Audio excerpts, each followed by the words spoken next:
that enough. I am moving. I've decided that I no longer want to be here. I'm packing my bags and I'm moving into the woods.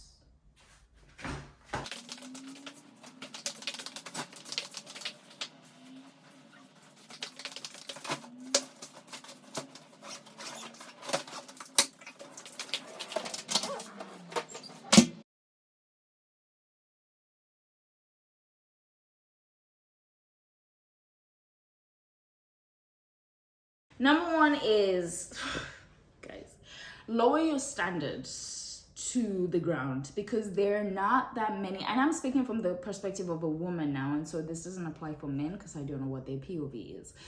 But from a woman's perspective is that there are very few quality men. Very few quality, decent men.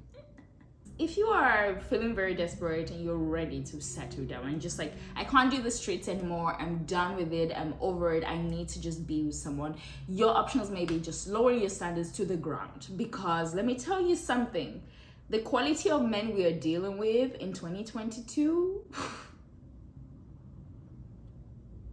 that standard is not even on the floor anymore. It's 6 feet below. The other option you have is, okay, so you didn't find the quality man, but you don't want to lower your standards. The other option you have of the type of man roaming the streets is someone that's probably just recently been heartbroken.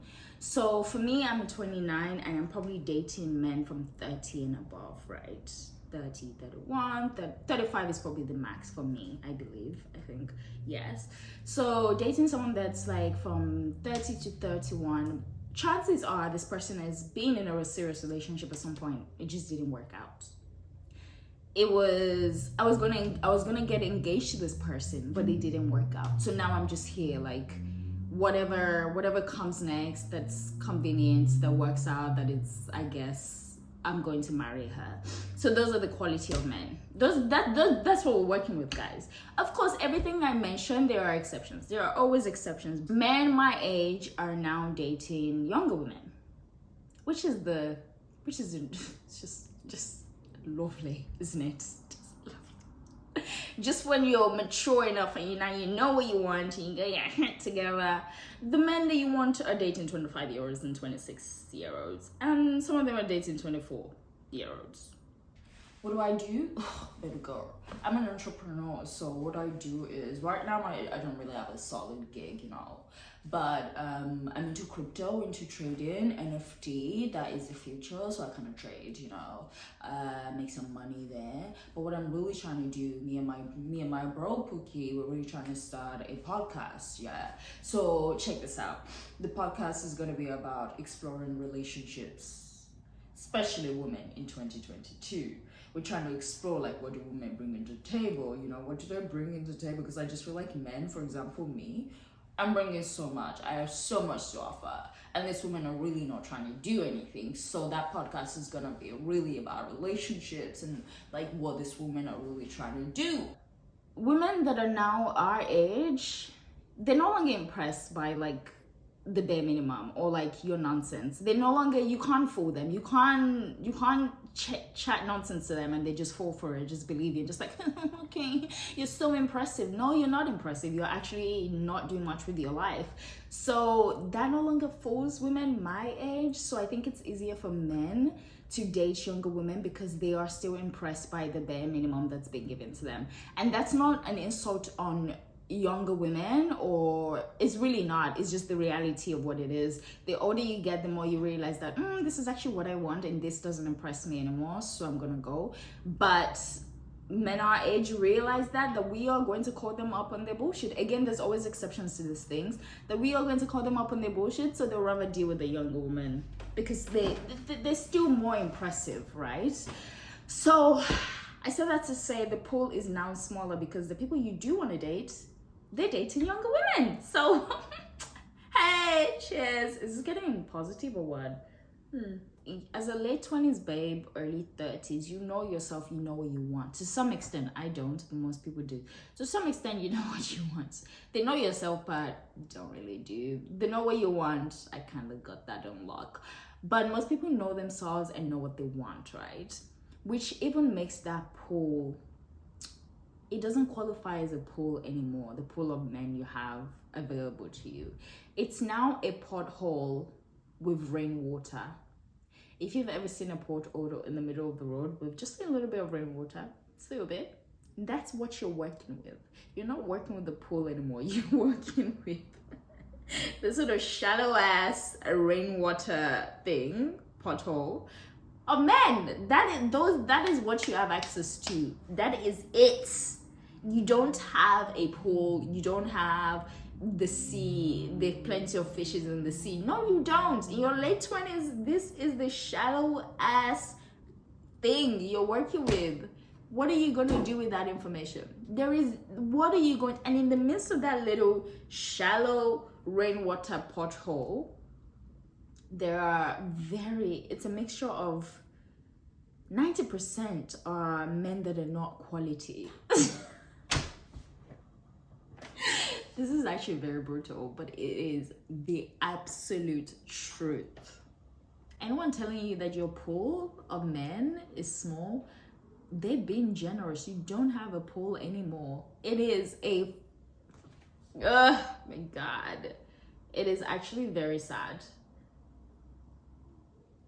It is shockingly sad what we have to work with.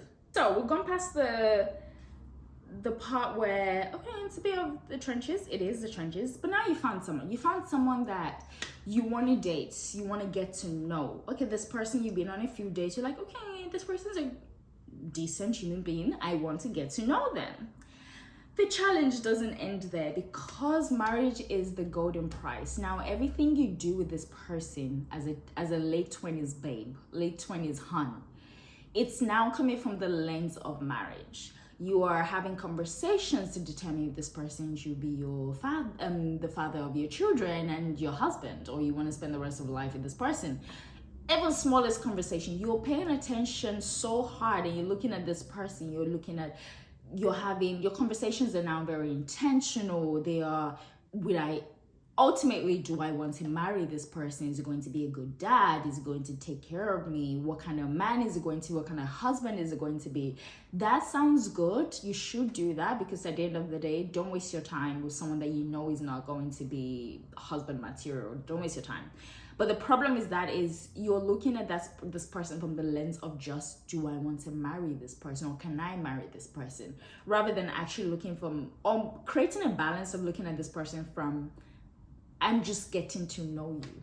Because there's also that important element of friendship, right? Which is, I am just wanting to know you as a person. There is no pressure from my side. And I feel like looking at someone from that lens of, I just want to get to know you, really allows you to see them more. But because you're in your late 20s and there's a lot of pressure, you are really looking at someone from the lens of, can I marry you, and can I marry you only? Which is not, it's not a good way to meet. It's not a good way to get to know someone. It's not. It's hard. I'm going through it. I'm like, how do I balance this? How do I balance getting to know someone and looking at them just from the lens of, I'm getting to know you as a human being. Can you be my friend? Do I even like you enough to spend time with you? Just those lens alone. Without complicating it with, are you going to be my husband? Everything you do is this husband material. It's just very complicated. It's a very tricky balance to maintain. And I can't tell you this is how to do it. I'm just saying this is the problem of dating as a late 20s babe. Met this person, getting along. There's a lot of pressure to overcompromise. Because, and this part really gets to me a little bit, because yes, compromising is such an important factor when you're dating someone, or when you're together with someone. You have to learn to compromise. If you don't know how to compromise, you cannot be in a relationship, because it just would not work. But I feel like dating in your late 20s makes you want to overcompromise to some extent. So you meet someone, your values are aligned in some parts. Yes, you are kind of aligned. And then there are some core values that are pretty important to you, but that person is not entirely aligned with that.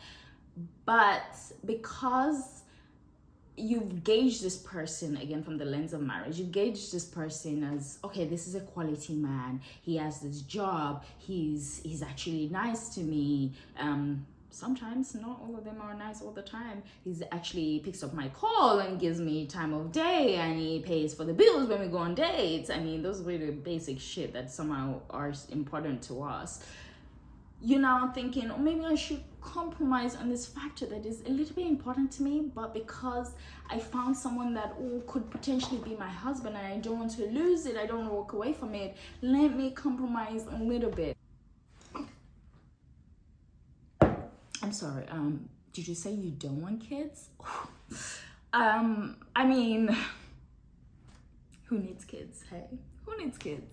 I don't care for kids. I always say, who are kids? Why are kids? What are they? You know, I've never really understood what they are. Like, I don't need kids. I don't need kids to validate me as a woman.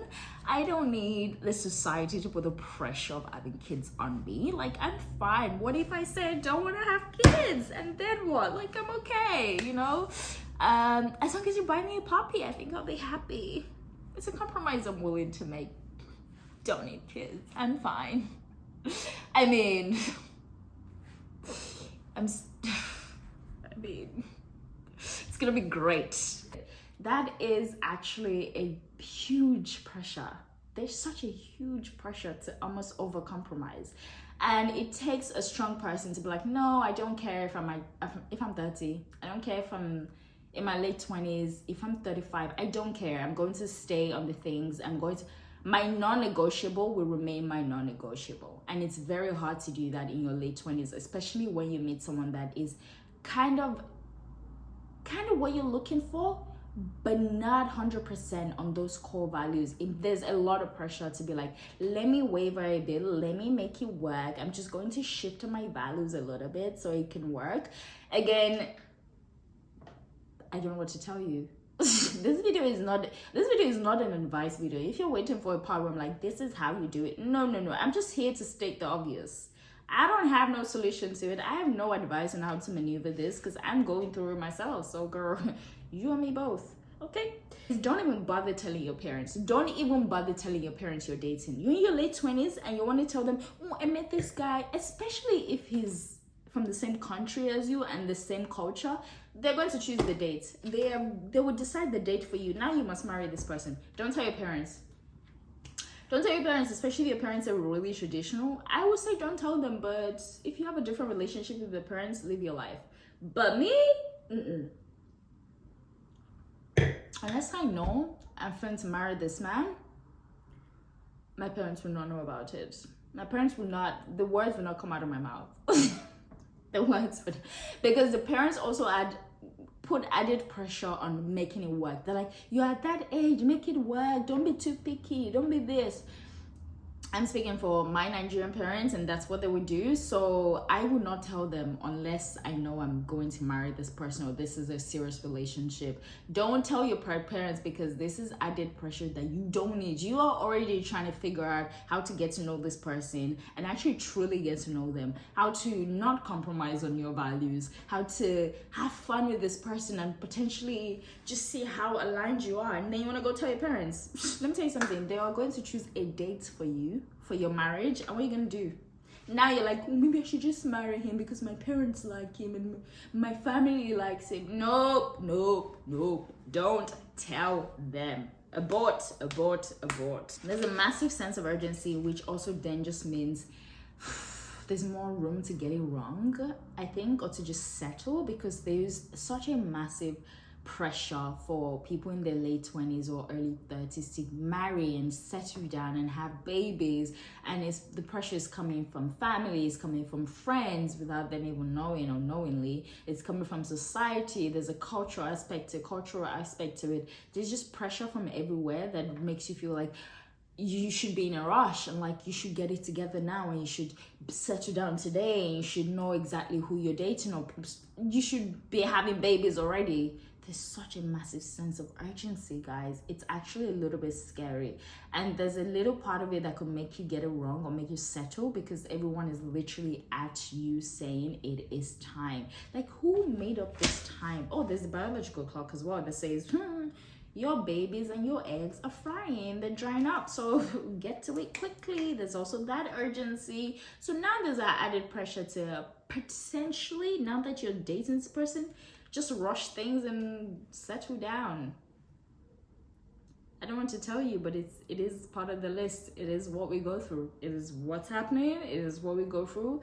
And that I'm convinced this is why a lot of people settle down and end up divorcing, because all that pressure will make you be like, I choose you and I'm running with this. I choose you. You're the one I choose, and I'm done. I'm done trying to date. There's too much pressure. I just want to marry. So that's another thing we have to go through, guys. With all that said, I have now moved into the woods where I would live a happy single life with my pet goat. Unlike what most of you will experience, this is truly a happy ending.